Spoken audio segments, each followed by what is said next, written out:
We break down some grades for key Golden Knights personnel coming up next on this edition of Locked On Golden Knights.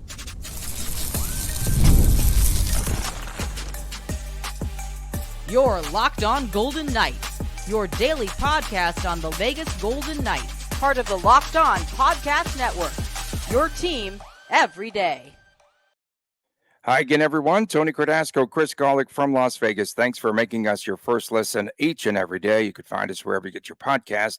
And please make sure that you subscribe to our Locked On Golden Knights YouTube channel. We are brought to you today by Gametime. Download the Gametime app. Use the promo code LOCKEDONNHL, and you will get $20 off of your first purchase. So, Chris, today we are breaking down grades for Bruce Cassidy in the first segment. Later on in segment number 2, Eichel, Karlsson, and Stone. Third segment, Hill, Pietrangelo, and Shea Theodore. Bruce Cassidy, a rocky season and a first-round exit for the Vegas Golden Knights. And at times this past season, let's face it, his team was an absolute no-show. They were complacent at times. They had a lack of effort. We talked about this last week on the show. And I'm sure the Golden Knights would blame it on injuries and or lack of chemistry. From my vantage point, it was a challenging season indeed. One, again, which lacked response. I like to use that term. They lacked response overall. And let's talk about Cassidy and the season that was. And again, we're not indicting Bruce Cassidy. We're just laying out a lot of the facts here. But Chris and I are both believers that, well, we've seen him get the job done before, but we both believe that he is an excellent coach and in the right place with VGK. Felt like the season took a turn starting at the end of February. That 5-4 loss to Boston, that 7-2 loss to Buffalo, 6-3 loss to Columbus. Then they come home against Vancouver and lose 3-1. That was a very important part of the season right there. We heard from Mark Stone during the exit interviews. Well, we got to get ourselves in a better position during the season, so we're not going up against the number 1 seed Dallas Stars. Well, that was a big part of the season right there. And Cassidy really had some fiery press conferences after the game. We got to want it. The team doesn't want it. I forgot the exact quotes. Mm-hmm. This was the best team ever, right, Tony? Again, we talked about this last week. Just like you said, Kelly McCrimmon is pretty calculated. Sometimes he just fires, but a lot of the stuff he says is calculated. When you make a comment during the exit interview that this was the best Golden Knight team ever, by the way, 1 year removed from winning a Stanley Cup, when you make a comment like that, you're saying that because you're confident. Because it's going in your PowerPoint. It's going in your PowerPoint presentation when you get the review with Foley. Probably more or less McPhee, but yeah, I mean, and that's the thing right there. So was it a better team on paper? Maybe not. I don't know. Didn't win a Stanley Cup. So that's the first thing I do look at. It was a very good team on paper. Okay, let's peel a layer back. Let's talk chemistry, the other buzzword that makes my eyes go cockeyed and do weird things. The same team who talked about their chemistry being a reason that they lost in round 1 to the Dallas Stars was also up 2-0 on the road to the Dallas Stars. And all of a sudden the chemistry in game 3 went to Spitz. There you go. Went to Spitz.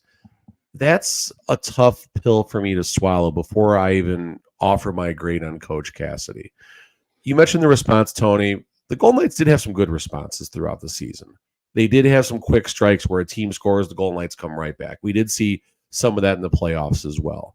But there was a lot of no-show segments as well. And again, that 4-game span, Boston, Buffalo, Columbus, Vancouver, from basically the last day of February and the first week of March, that really was a telltale sign. And then another 3-game losing streak, April 5th, 8th, and 10th, when the season was on the line as far as the playoffs were concerned. Lose 7-4 in Arizona when the Coyotes scored 6 goals in the third period. I was at that game. Gosh, they just blew them out. Yeah, you were there.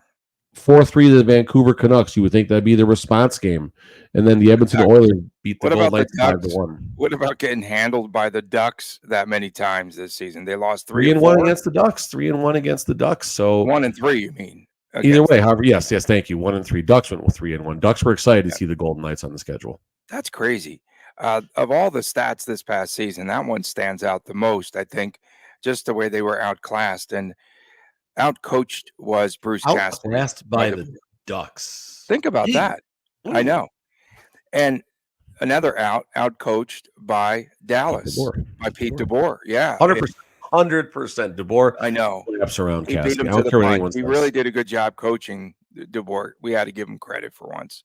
DeBoer was great. DeBoer was great. Physicality not there. Physicality still on him also. When we talk about I wanted to talk about the goalie rotation. Put a little bullet point here. So goalie rotation, not good. Still on him. Still, Cassidy owns his team. He's accountable for it, even if Sean Burke makes the call on the starting goalie. That was an issue. That rotation, no telling, it just went awry. Yes, injuries played a part in this. They were a factor. But overall, it wasn't good the way that they they mishandled the goalies. Let's face it. The lack of trust in Logan Thompson is something that's very tough to understand. Logan Thompson has checked every single box since being a Brandon Wheat King, since being a Henderson Silver Knight, since being told by someone high up in the organization he would never be an NHL goalie. Well, then he became an NHL goalie. You look at everything Logan has done, and you look at the stats between Aiden and Logan. They're identical. The difference being there's two key differences between Aiden Hill and Logan Thompson. One is that 4-ish week Stanley Cup run that Aiden Hill went on. Remarkable. One of the greatest runs in the history of playoff goaltending. We're not going to take anything away from him for that.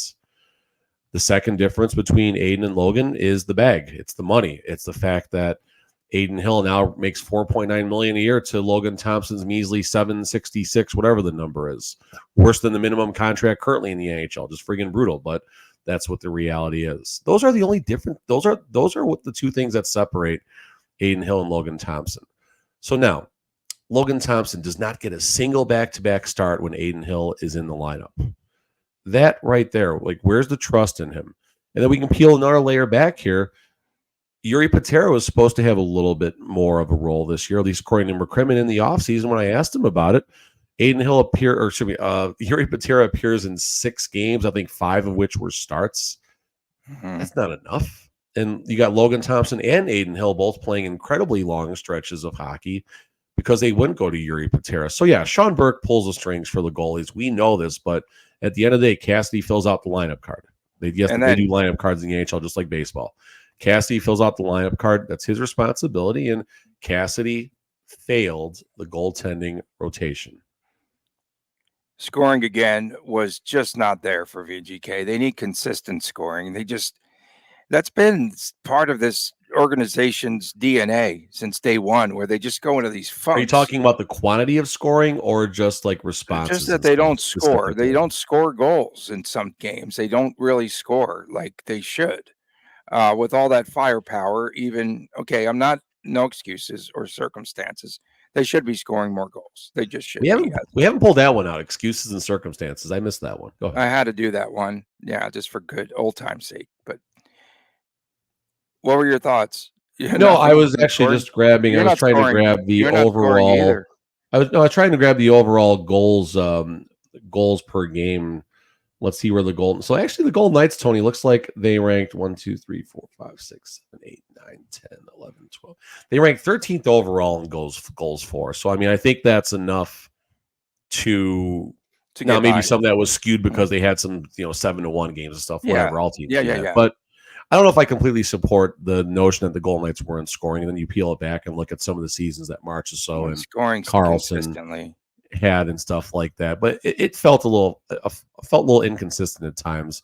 Correct, as we mentioned. So yeah, and we did a segment probably about a month ago, maybe, about the book being out on Cassidy.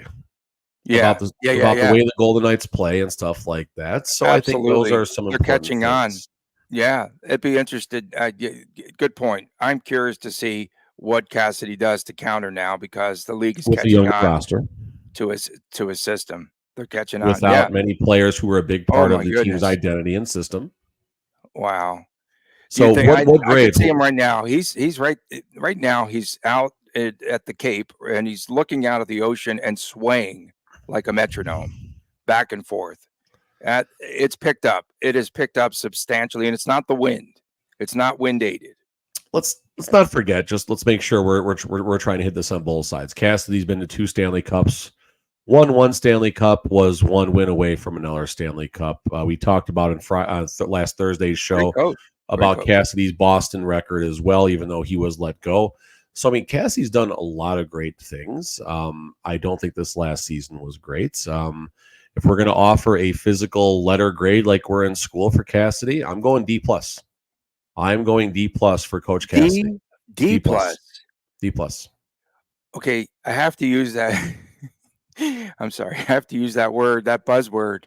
This will be how many times? Okay, I have my bingo napkin. No, it's not a card, but I have my bingo napkin ready to go. Critical. We're going to hear, that's the new buzzword for McCrimmon. Lord. Mick Critical. Ooh, this is a critical. That does not replace the McCrimmon plan, but it's pretty good. Something new arises on each and every show. This is a big test, a McCritical test for Bruce Cassidy.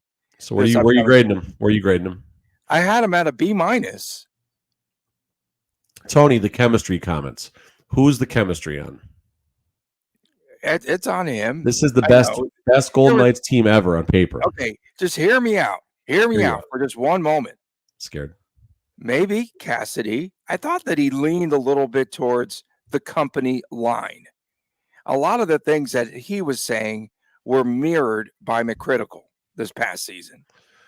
I think it trickled down, and they said, this is how we're going to position this season. I do. I think some of those words were not Cassidy's. Company line. He's towing the company line, bro.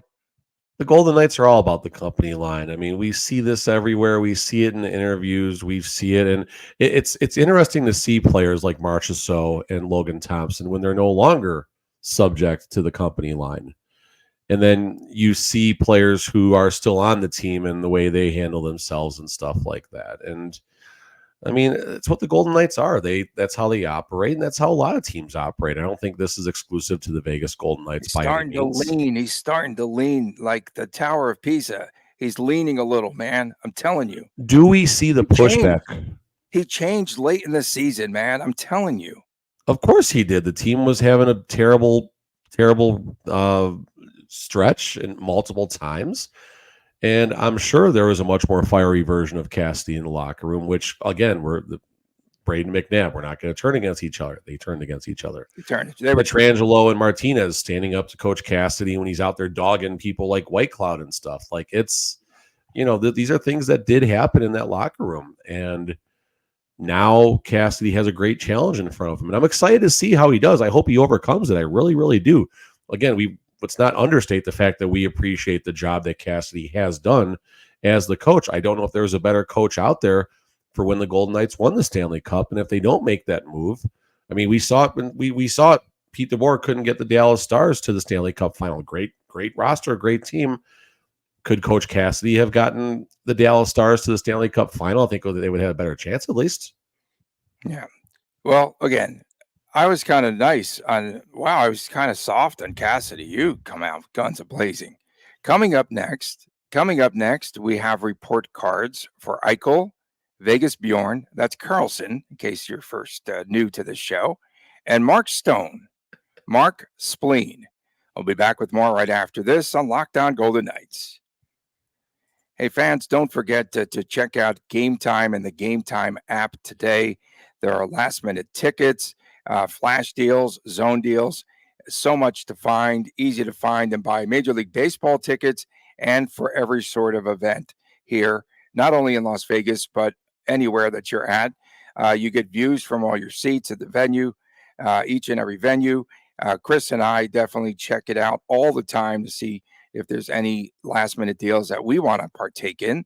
A lowest price guarantee. They have the event cancellation protection, which is unheard of. Job loss protection, also that is unheard of as well. Priority last-minute deals. Save up to 60% off of buying last minute for sports, for concerts, for comedy, for theater, and all that. Flash deals, you save even more with exclusive in-app deals on select seats ahead of a game or an event. The zone deals are great as well. Save even more when you choose a section and you let Gametime choose the seats. And I like a lot of the things that they do. The Gametime ticket coverage, your purchase is covered with the most flexible customer service policy in the ticketing industry. So take the guesswork out of buying tickets today. You can buy tickets, of course, mostly now for Major League Baseball. Think about the upcoming NFL season and college football as well. A lot going on in the sports world. Download the Gametime app today, create an account, use the promo code LOCKEDONNHL, $20 off your first purchase. Terms apply. Again, create an account, use the redeem code LOCKEDONNHL, and you will receive $20 off of your first purchase. Lowest price guaranteed. Back on this edition of Locked On Golden Knights, Tony Cardasco and Chris Golick from Las Vegas. We appreciate you making us your first listen each and every day. Thank you so much. We see all of you out there, and we do definitely appreciate everyone tuning in wherever you might be. A lot of folks taking us on vacations with them, so that is a cool thing. And hopefully we're still, I was going to say we're entertaining, but we're not entertaining. We might be journalists sometimes. I don't know. Whenever I get serious, I go into a little bit, have you noticed, a little bit of the journalistic mode sometimes? No? You close your left eye a little bit, you're kind of like it's don't do that again. Okay, that's out. The grades coming up here in this segment for Eichel, Karlsson, and Stone. Grade for Jack Eichel, A-. Does a lot of things for this team. He has, under Cassidy, blossomed into a complete player. Save face-offs. Sorry, I had to get that in there. No, that's important. Yep. Number one power play scorer, second in scoring and assist on the team, 1 point behind Jonathan Marshall. So despite playing 19 fewer games this past season, the only knock right now against Eichel, they need him on the ice. Needs to stay healthy. I was going to say he needs to shoot more. That was so funny. He was ranked, what, 5th?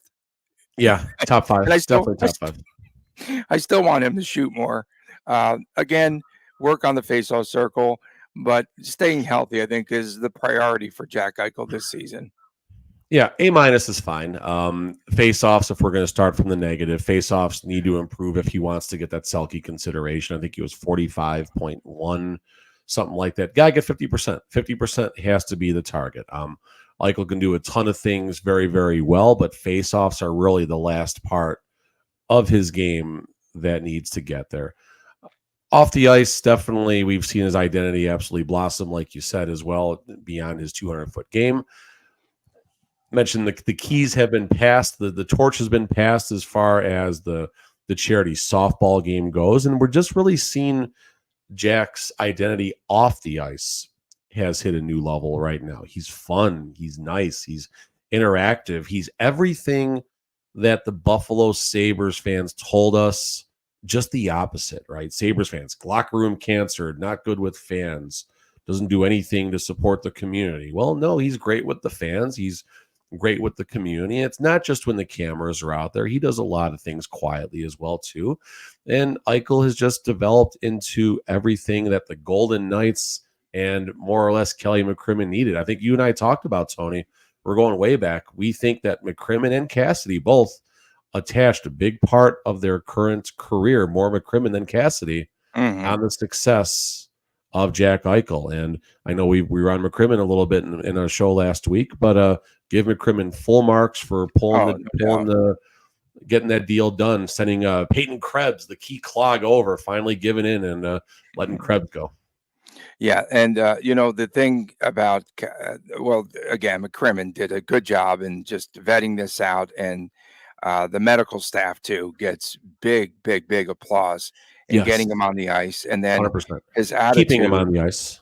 He's very happy here, and he's listened. He's been coachable by Bruce Cassidy. The one thing I would like to see them do is up there on the Cape. They're both back there in the Cape area, right? Cassidy and Eichel. Here's a good way to improve. I just thinking about this. Best way to improve on faceoffs. is have Cassidy and Eichel out there. Journal eye. Okay, you just drop a puck in the sand, and they fight for the puck in the sand. You ever tried to hit a hockey puck in the sand? No, but it's good for face-offs. You get a little resistance there. I'm starting a new drill, man. You would snap a stick. Anything that's 75 flex or lower would snap instantly. Perfect. It's good. Just throw it in the ocean with the rest of the pollution. Okay. Last 2 seasons. I mean, fluke injuries, though, if you think about it. The wrist injury a couple of years ago, right now. The thumb injury, whatever. I always call it the wrist. It's part of it. And then, just struck with a puck, blocking a shot. And then this past season, the Grizzly kid. Freakish injury, losing the blade, causes a knee injury, causes the equipment manager to get canned. So, in any event, that's not what it was. I'll tell you about that. I'll tell you about that off the record. That's all. I got those details too. Okay. In any event, Eichel an A-. Oh, we have to move on here. Oh, we do. Geez, we're already deep in the show. Okay. We've got William Vegas Bjorn Karlsson. Best of luck through the pregnancy this upcoming summer. Okay. All that. I'm going to be positive here. Best season since the inaugural campaign. 60 points, 30-30 club, plus 15. 15 points on the power play unit. We're going to see a drop off on the scoring this campaign. I'm going to give him a D-. No, I'm giving him an A-. I'm giving him an A-. Wow. I had to. No, Let's I have go. to be. Tony's back on Team Karlsson. Tony's back on Team Karlsson. An A- for this overpaid third line center. I'm close, but I'm going to go a little bit higher. I'm going with an A because he's a third line center in the 30-30 club. He had different players the entire season, whether it was Cotter, whether it was Amadio. Every game, just about. Yeah, right? I mean, that's the thing. So I think Karlsson's scoring would have been significantly greater had he been on the first or second line. He's not going to take Eichel's spot, but had that happened, I think his scoring would have been greater. Or had he had a consistent group around him. I mean, Brett Houghton was on his line a lot. What did Houghton have? 22 points last season or something like that? I mean, Brett Houghton, 19 points in 72 games. So, I mean, again, I'm not knocking Houghton. I'm simply acknowledging how good of a job that Karlsson did while maintaining his defensive responsibility and penalty kills.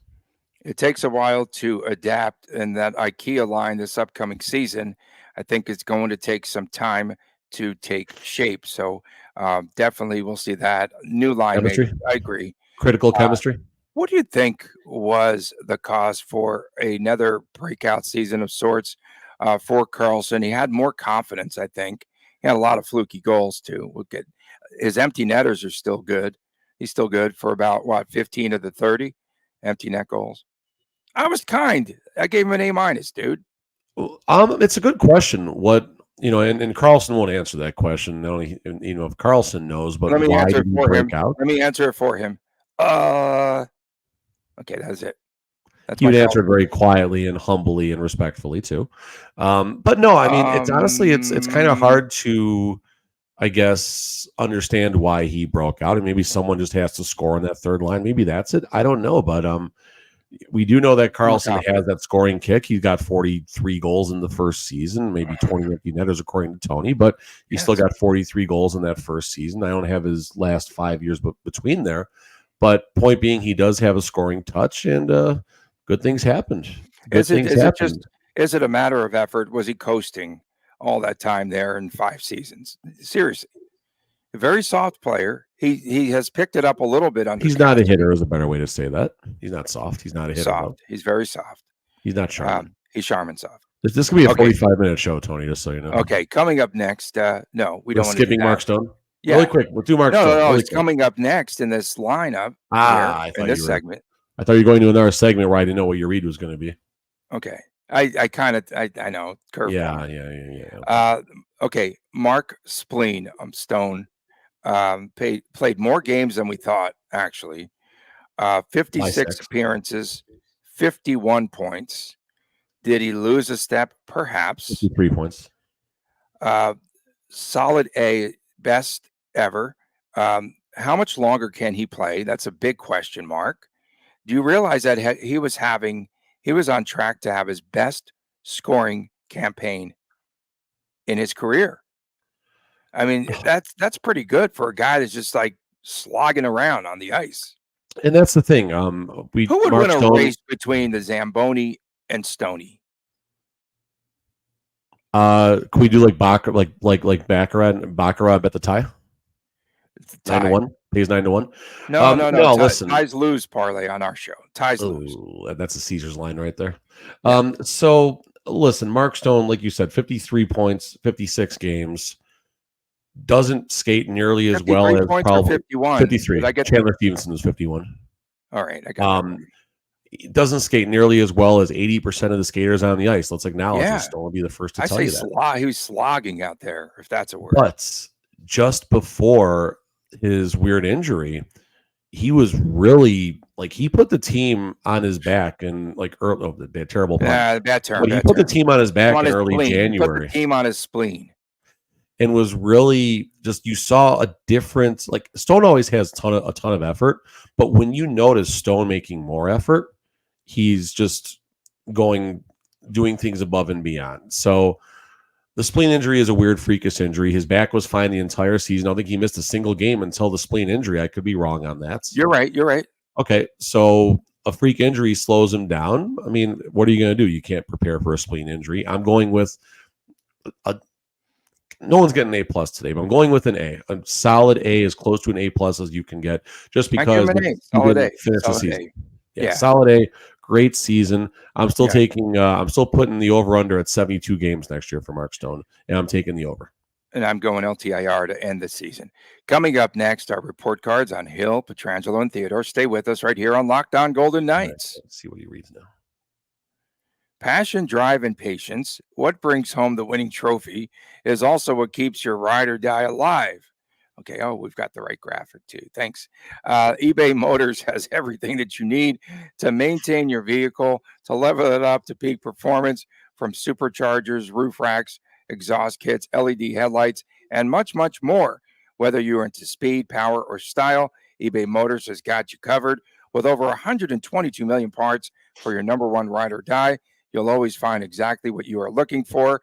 And with eBay Guaranteed Fit, your part is guaranteed to fit your ride every time, or your money back, because with eBay Motors, you are burning rubber and not cash.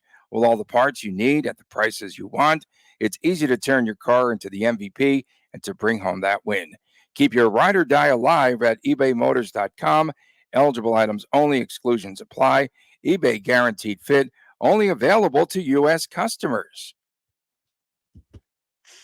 Back on this edition of Locked On Golden Knights, long-winded Tony Cardasco and Chris Golick from Las Vegas. We appreciate you making us your first listen each and every day. Please subscribe to our Locked On Golden Knights YouTube channel.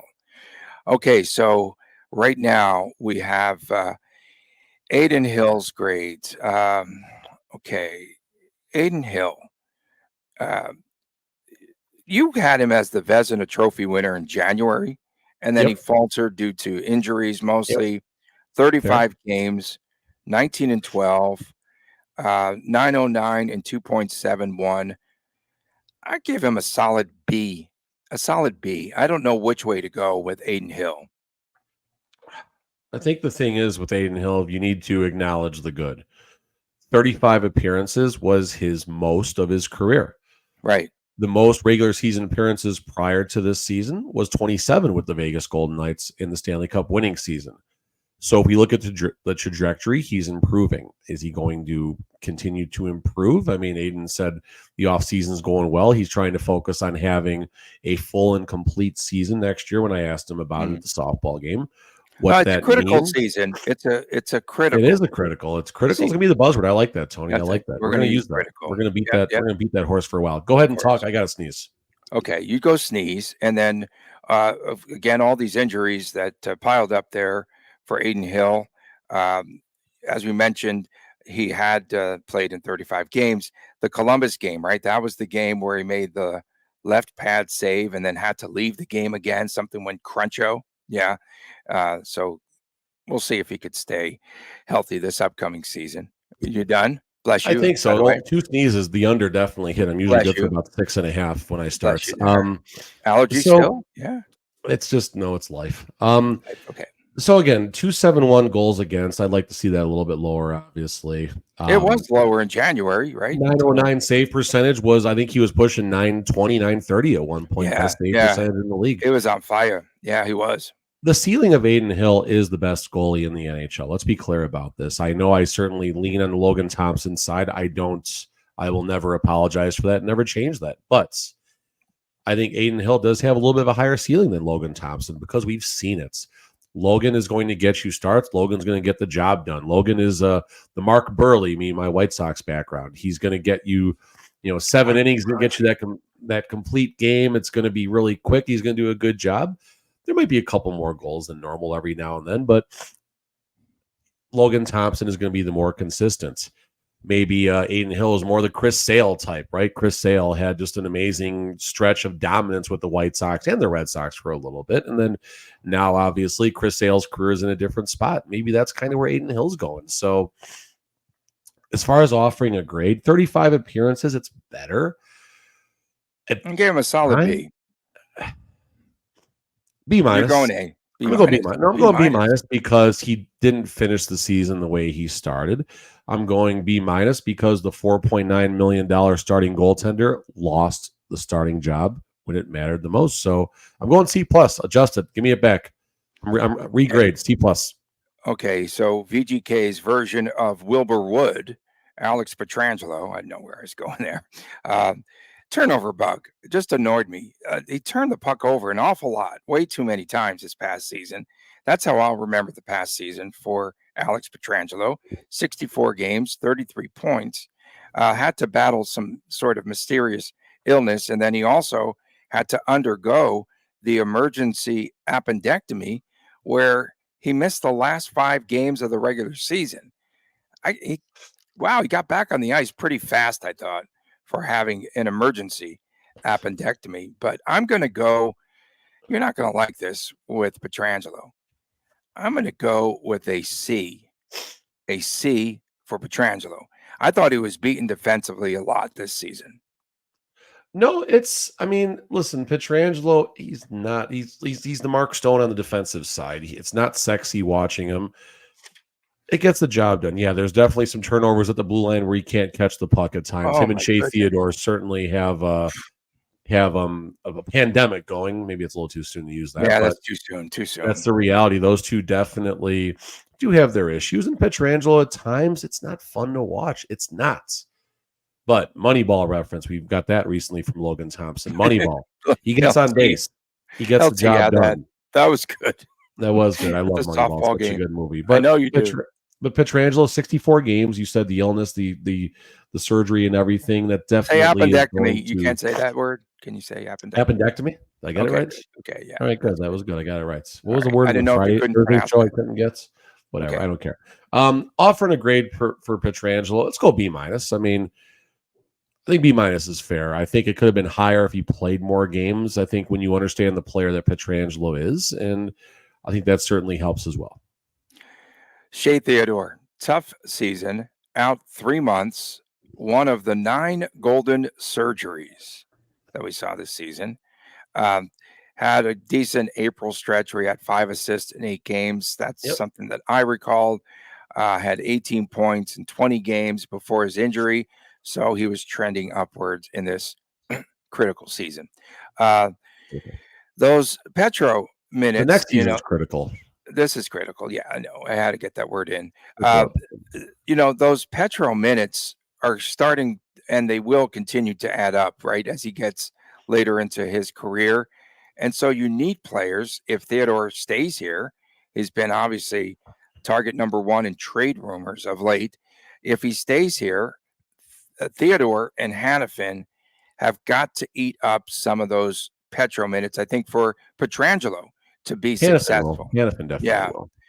Didn't Braden Pahal take his place when he went down? Remember Braden Pahal back in the day? Who? He's on the cup, right? Yeah, his name's on the cup. Someone's name is not on the cup, but Braden Hall's name's on the cup. I'm going to go with a C. Stay till the end of this segment. I'm going with a C for Shea Theodore. C. Theodore is a tale of two players. I know people hate this, but it's the reality. Stat line: 47 games, 42 points. Awesome. That's great. Before Noah Hannafin's arrival, he was a point per game player.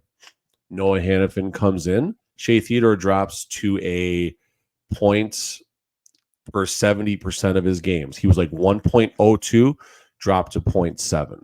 Is that Shea Theodore's fault? I don't know if it's completely his fault. He was knocked off the top power play where he's going to get a chunk of his goals. 2 power play goals, 13 power play assists. I'm assuming that fell off greatly when Noah Hannafin arrived. Injuries are a concern. Missed, I believe, 64, 62, something like that. 63 games called right down the middle in the last 2 seasons. I don't care if they're freak injuries, fluke injuries, doesn't matter. The reality is he has missed nearly half of the last 2 regular seasons. Now, before that, extremely good health record, 70 games, 80 games, like very, very good, very, very reliable.